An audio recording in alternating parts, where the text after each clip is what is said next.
నాయకత్వం తెలంగాణ రాష్ట్రానికి నన్ను అధ్యక్షుడిగా నియమిస్తున్నట్టు ప్రచార ప్రసార సాధనాల్లో ఇప్పటివరకు కనబడుతున్నాయి. అధికారికంగా ప్రకటించబడలేదు.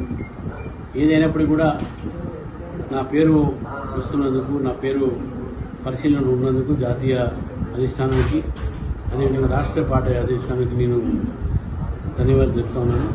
పార్టీని అధికార దిశలో తీసుకుపోయేటటువంటి ప్రయత్నం చేస్తానని చెప్పేసి నాకు అవకాశం ఇస్తే అనే తర్వాత అందరినీ, అంటే చిన్నవాళ్ళని, పెద్దవాళ్ళని, కార్యకర్తల్ని అందరినీ కూడా కలుపుకొని తీసుకుపోయేటటువంటి పార్టీని ముందు తీసుకుపోయి రేపు రాబోయేటటువంటి స్థానిక ఎన్నికలు కానీ, రేపు కొన్ని రోజులకు జరిగిపోయే మున్సిపల్ ఎన్నికలు కానీ, లేకపోతే తెలంగాణ శాసన సభకు ఎన్నికలు కానీ, ఏ ఎన్నికలు జరిగినా కూడా భారతీయ జనతా పార్టీ అధికారంలో రావాలి అనేటటువంటి ఒక లక్ష్యంతోనే పార్టీ కోసం పనిచేస్తాము.